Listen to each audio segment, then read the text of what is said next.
two things about the story. The first is we told you so, right? The first is we told you so.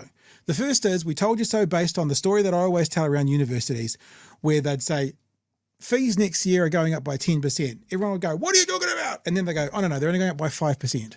And the people who didn't have a clue went, yay. And the rest of us went, it's still up by 5%. So the national government, led by David Seymour, not the government, but the government led by David Seymour, we're going to cancel school lunches. We're going to cancel school lunches. What are you talking about? We're going to cancel school lunches. No, you're not going to do that. We're only going to cancel $100 and something million worth of school lunches. Yay. It's like, hang on. That's a huge cut out of these school lunches. So what they've done is they've put out the expectation of zero, and some people and groups and organizations are now celebrating that it's kind of cut in half. It's like, no, let's focus on that. It's been cut in half, approximate numbers. And let's now look at from that point as to what's going to happen. Let's have a look. The government's getting rid of the scraps, promising it'll feed more for less in its rejig of the Healthy School Lunches That's from Narnia World, where you feed more for less. program. ACT's leader and Associate Education Minister David Seymour says the government's treating taxpayers' money with respect, saying, quote, forget quinoa, couscous and hummus. It'll be more like sandwiches and fruit. Currently feeding 235,000 students, the new plan aims to save approximately $107 million a year compared to how Labor funded it. The cost cutting will come from ordering to it. And look, 19,001 times now, guys, I acknowledge it. They're saving $100 million a year. What is that? 1/30th, 1/29th of the money they're giving back to landlords. $100 million versus $1.9 billion. 1/19th. No, what? 2.9 billion. 1/29th. 1/29th. And now they're going, we just can't afford it. We just can't afford $107 million extra dollars. Here, landlords, $3 billion. Going to keep saying it.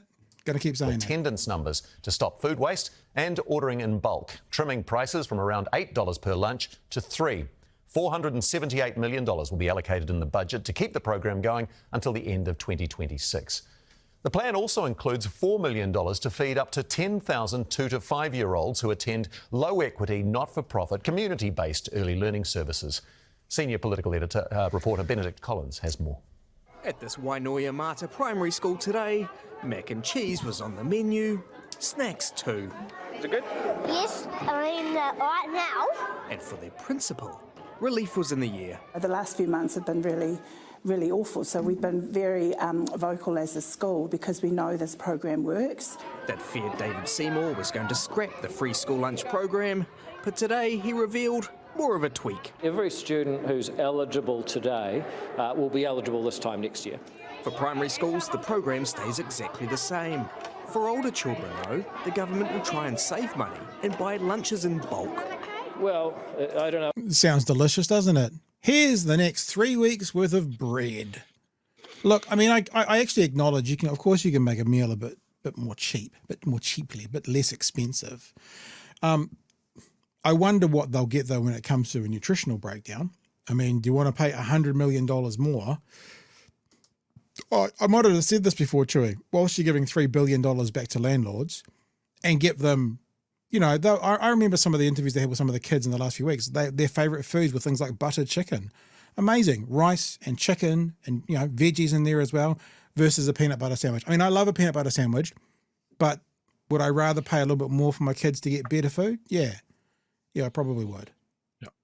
Oh, and it's always I don't know if just the money. It's not the fringe benefits. It's not the social aspects. It's not everything that comes with it. At the end of the day, you're penny pinching off feeding kids. Yeah. Literally taking the food out of children's mouths. Well done. National 2026. Well, I don't know if you've ever bought 200,000 lunches before, but they tell me if you do, it's less than if you buy maybe a couple of hundred for your local school. They're hoping to get them cheap. We are budgeting $3 per lunch. We believe that people may be surprised at the quality. I see that he seems to be appointing himself nutritionalist in chief for schools and proposes to remove choice. This intermediate school, anxious the new model might not work as well for them. If there'd been a bit more research into the difference it was actually making, maybe they'd be less likely to interfere with it in the first place. The government believes they'll save $100 million. By thinking smarter. And they'll expand the program. Oh, what did you say the other day about Debate Club, Chewy? He's a debate club nerd. He wants to He's be gotta the be smartest kid. guy in the room. Oh, And there's always Drop something to smarmy 10,000. that he can add on. oh. And early childhood kids. Kids don't just become hungry when they turn 5, and so yeah, I think it's a huge win. While it was plain, hearty fare in Wainuiomata today, David Seymour says too often that's not the case. A lot of the delivery that's been done in the Healthy School Lunch program is extravagant. If you don't get that sushi's woke, I don't know how to wake you up.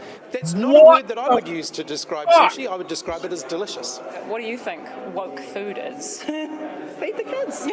The Prime Minister, though, no appetite for discussing it. Right, and that's news. Well, yes, because I'm asking. News Yeah. Perhaps a little hangry. And if sushi Yeah, and this is the ACT Party conference to finish off with the truly woke is food. woke, it's clearly not sending the ACT Party broke. Benedict. I saw a chat come in, and I want to jump on this because this is feeding the trolls? classic. It is classic. I've seen it repeated so many times in comment sections, letters to the editor, or replies on videos, all of it. It's so boring, and it's so easily refuted. Let's have a look and let's have an analyze. Mid Canterbury, aptly named for one of the more boring parts of the country. It's a parent's responsibility to, misspelled, feed their own kids, misspelled. Not only other people, other people, Sheesh. and your clown face emoji if you think otherwise. Okay, so let's take this. Just hang on, just stop. Just can you use real like single syllable words, because Mid Canterbury will not understand anything else by looking at that spelling. Other countries, richer and poorer than us, manage to feed their school kids, like just as a matter of course. So what makes it impossible for us to do it? Why is it suddenly bad to do that, to feed kids? Also, if you take that fact of like, it's solely a parent's responsibility to feed their kids, what if they can't or won't? Yeah. Okay, what if? Let's just say that. Do we as a society go, oh, well, dead kids? Yeah. Starving kids at school. Yeah. They don't learn. The cycle of deprivation, of poor educational outcomes, of disappearing in the cracks of our society keep going. And now you're having to fund addiction services, more police, prisons, all of these sort of things, because you didn't want to shell out for mac and cheese when this kid was growing up and trying to learn, trying to escape whatever their shitty parents are doing. You know, that is the thing. There is a net positive to feeding kids for our entire society. But Mid Canterbury thinks kids should go hungry because it is better for the child to suffer the sins of their parents. Yep. Mid Canterbury, I'm going to underline this if you're still in the chat. Fuck you and fuck that line of thinking. Are we clear?